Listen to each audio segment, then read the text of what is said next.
I never thought I'd have to airlift my own mother out of her garden on a quiet Sunday afternoon, but there I was, waving down a helicopter in front of a row of shocked neighbors while our HOA president, Karen, screamed something about noise ordinances and lawn damage.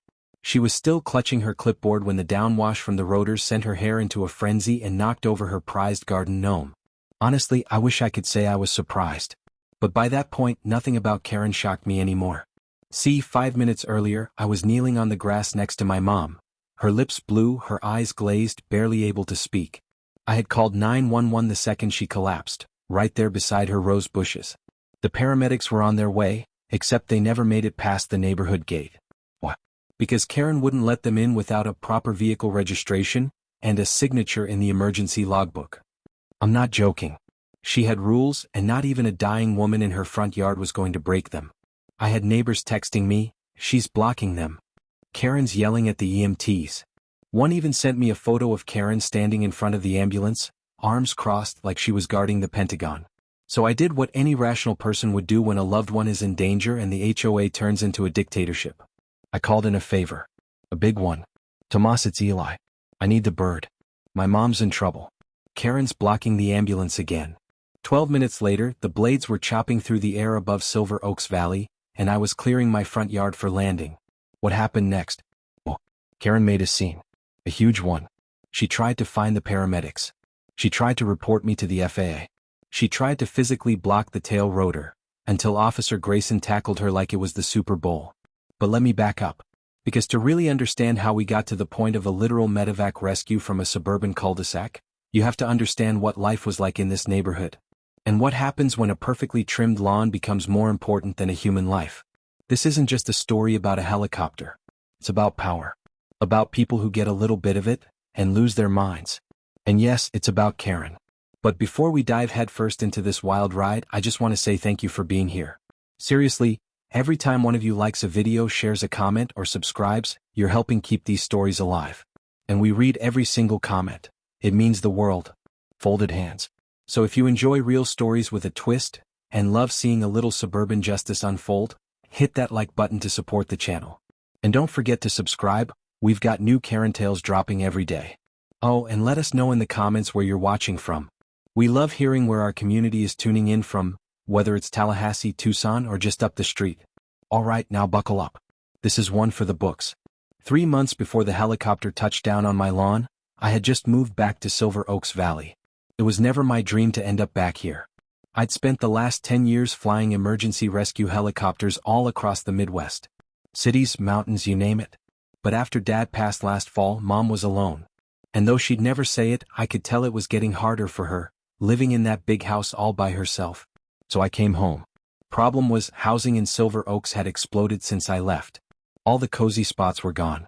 All that was left were the planned communities, with glossy brochures, gated entrances, and glossy-eyed people who took lawn care more seriously than national security. The only place within 10 minutes of Mom was a townhouse in Pine Needle Grove, a pristine, community-first neighborhood experience, as the ad said. And with that, I stepped right into the spiderweb. The first HOA meeting I attended was like a courtroom mixed with a cult initiation. Everyone sat in neat rows, whispering about mulch violations and unauthorized Halloween decorations. That's when I met her.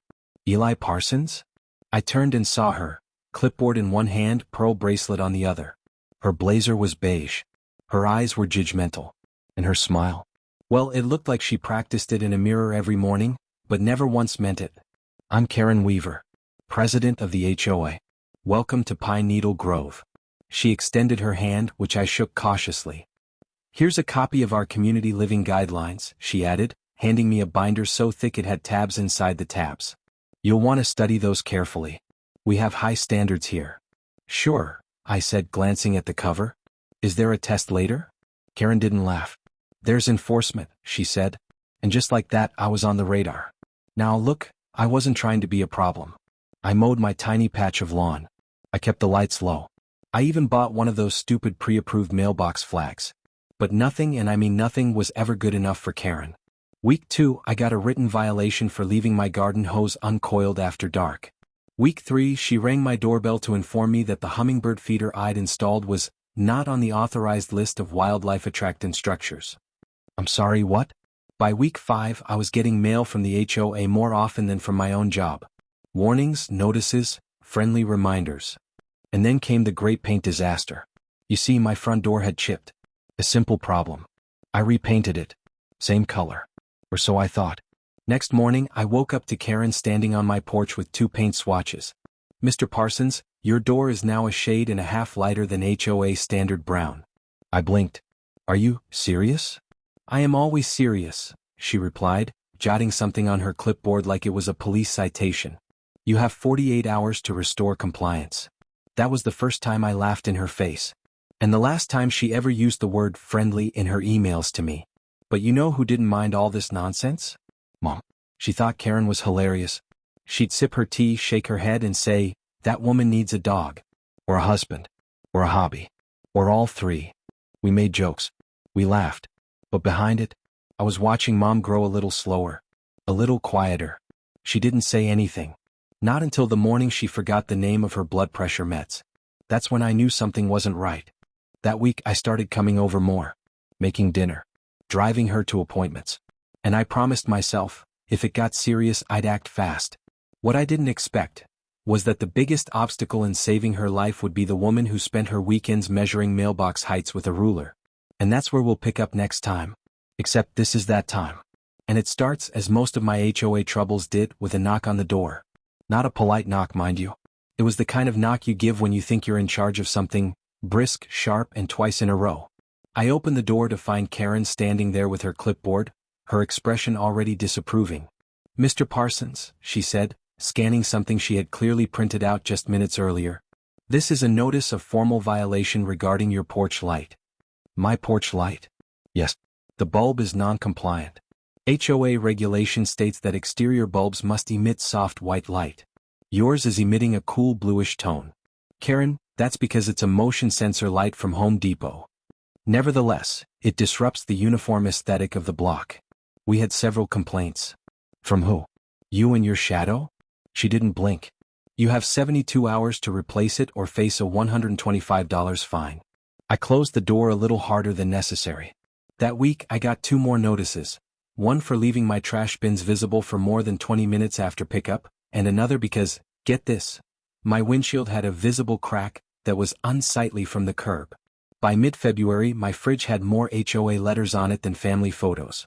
And yet, that wasn't what kept me up at night. Mom was getting tired more easily. She'd brush it off, say she just needed more coffee or less winter, but I could see it. Her steps slower. Her smile a bit forced. Her breath sometimes shallow. One Sunday after our usual brunch, she sat back in her chair and put a hand to her chest. "You okay?" I asked. She nodded. "Just a twinge. Nothing new." I didn't believe her. I called her doctor the next day. They couldn't fit her in until the following Friday. "You can take a baby aspirin if it acts up again," the nurse said over the phone. "But if anything gets worse, chest pain, shortness of breath, don't wait. Call 911. I stocked her house with aspirin that night. And I started spending more evenings there. We'd watch old shows. Sometimes I'd do a few repairs around her place. Minor stuff, creaky steps, a leaky faucet. That's when Karen reappeared. Like a specter with a bob haircut. "I noticed your mother's shutters are slightly faded," she said, appearing at the foot of the driveway like a villain in a low-budget horror movie. "She's 72 and recovering from pneumonia," I said. "Maybe faded shutters are okay for now." "There's no exemption for age-related neglect," Karen replied, jotting something down. "Exterior uniformity is non-negotiable." I swear it was like arguing with a fax machine. No logic. Just paper and punishment. Mom thought it was hilarious. "I might paint them lime green just to see what she does," she whispered one night. "Do it," I grinned. "I'll bring popcorn." But we never got around to it. Because a week later, everything changed. It was Sunday, again, and I'd invited Mom over to my place. I was cooking her favorite, roasted chicken with lemon thyme and garlic potatoes. She was in good spirits when she arrived. We talked about silly things. Laughed about Karen's latest exploits. Apparently she'd fined the McAndrews family for having too many wind chimes. They had 2. We were setting the table when Mom paused. "Just need a sec," she said, putting a hand on her chest again. Little flutter. "You want to sit down?" She waved me off. "I'm okay. Just give me a..." And then she staggered. Just a step. But it was wrong. Then another. Her eyes glassed over. Her lips parted, but no words came out. She reached for the chair, missed, and crumpled to the floor right beside the windowsill. Mom? I dropped the dish towel, heart pounding, and rushed to her side. She was pale, breathing but shallow. Her hand twitched in mine. Mom, stay with me. Stay with me, okay? I'm calling 911. I fumbled with the phone, adrenaline crashing through my chest like a drum. 911, what's your emergency? My mother, she just collapsed. She's breathing but barely. I think it's her heart. Is she conscious? Barely. She's trying but she's not responding right. Help is on the way. Stay on the line with me. I stayed. I did everything they said. I grabbed the aspirin. I propped her up gently. I gave them my address. I checked her breathing. They told me to watch her lips, monitor her chest. I did all of it. And then, just as I heard the faint wail of the siren in the distance, my phone buzzed. Text from a neighbor. Karen's at the gate. She's not letting the ambulance in. My stomach dropped. I looked out my front window. And there they were. Flashing lights. Stopped at the entrance. And Karen, standing in front of them. Clipboard in hand. Blocking the damn paramedics. I sprinted to the window like my shoes were on fire. And there she was. Karen Weaver. HOA president. Neighborhood tyrant. 5'4" of pure administrative power trip. Standing in the middle of Pine Needle Grove's only entrance, blocking a full-size ambulance with her Lexus SUV, and her damn clipboard. She was arguing. Not discussing. Arguing. Her finger was waving, her bun was bouncing, and the paramedic in front of her looked 2 seconds away from just driving over her foot. I didn't have time to think. I grabbed my keys, shouted to my neighbor, Randy, watch my mom, ambulance can't get in, and tore down the street. I've run into burning buildings. I've rappelled down cliffs in the dark. But nothing prepared me for what I felt as I ran past rows of manicured lawns toward Karen and her wall of rules. Karen. I shouted, breathless and furious. She turned, surprised. Mr. Parsons, please remain calm. This is a secure neighborhood. All emergency vehicles must be properly logged before entry. She's having a heart attack. I screamed. Move your car. Karen didn't flinch. We have protocols, Eli. I'm following them. You can't just open the gate for anyone. She's not anyone. She's my mother. And the paramedics need to get to her now. I sympathize, she said, her tone just dripping with condescension. But I also have a duty to maintain order in Pine Needle Grove. Panic helps no one. The paramedic, a young guy with sweat already soaking his collar, looked at her like she had grown an extra head. Ma'am, this is a 911 medical emergency. I need you to step aside. Now. Karen held up the clipboard like it was a sheriff's badge. And I need you to provide vehicle registration, insurance documentation, and sign the emergency visitor log. We all have to follow the same rules.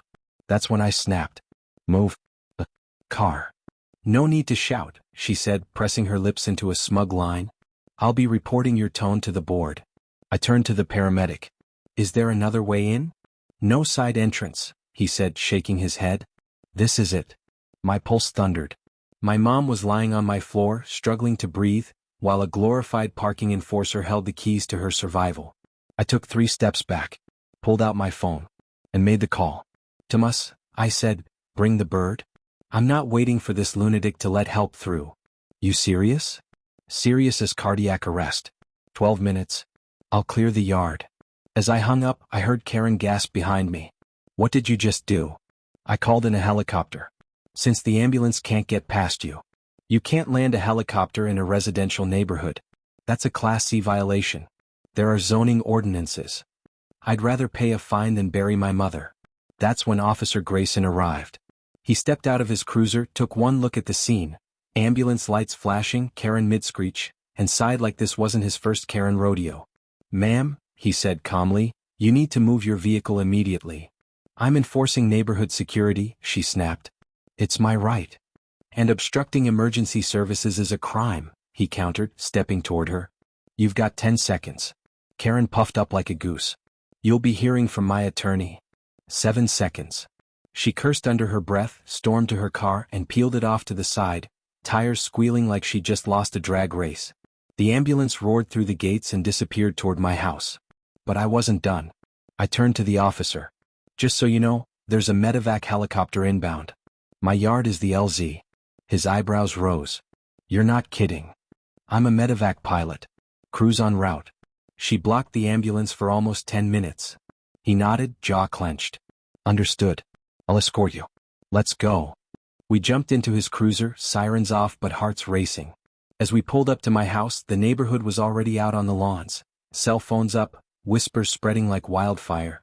The ambulance was parked in my driveway, EMTs rushing in. I sprinted behind them. She was still on the floor. My neighbor, Randy, holding her hand. She was pale. Eyes fluttering. But alive. They're taking her to St. Rose, one EMT said. She's stable, but we need to move fast. Then, over the rooftops, the low, unmistakable thump-thump-thump of rotor blades. The medevac crew circled once, then dipped low. I ran outside, waving them down, pointing to the front yard, just wide enough to land. Karen appeared again. You cannot be serious, she screeched from 2 lawns over. That's against at least 12 bylaws. No one cares, Karen, shouted someone from the crowd. The chopper came in low, flattening everything, including Karen's hair, which now looked like a badger on a trampoline. The noise was deafening. The wind knocked over a lawn flamingo. Rodriguez, my crew chief, jumped down as soon as we touched down. He took one look around and yelled, "What the hell kind of HOA is this?" I pointed at Karen. That's the president. She tried to block the tail rotor, the cop shouted, dragging her back behind the patrol car. We loaded Mom into the bird. Her hand found mine again. She looked weak, but safe. You coming with? Rodriguez asked. Hell yes. We lifted off. Karen's voice disappeared beneath the whir. The neighbors watched in awe as we soared above Pine Needle Grove. And I realized something. You don't fight crazy with more crazy. You fight it with a helicopter. St. Rose did their job like pros. Within an hour of landing, Mom was in the cath lab. Emergency angioplasty. 2 stents. By morning she was awake, grumpy, and asking why the hospital coffee tasted like burnt regret. You scared the hell out of me, I told her. You landed a helicopter in a suburb, she said. Let's call it even. But back in Silver Oaks Valley, the neighborhood was already on fire, metaphorically. I returned home to find a notice duct taped to my door. Mandatory emergency HOA hearing, Wednesday, 6 p.m. Subject, multiple violations including but not limited to unauthorized aircraft, destruction of landscaping, ordinance breaches, and failure to comply with community rescue protocols. Underneath, written in red Sharpie. You will be held accountable. KW. Karen. Of course. That evening, I stepped onto my lawn. The grass was still bent in a perfect circle. Rotor damage, no doubt.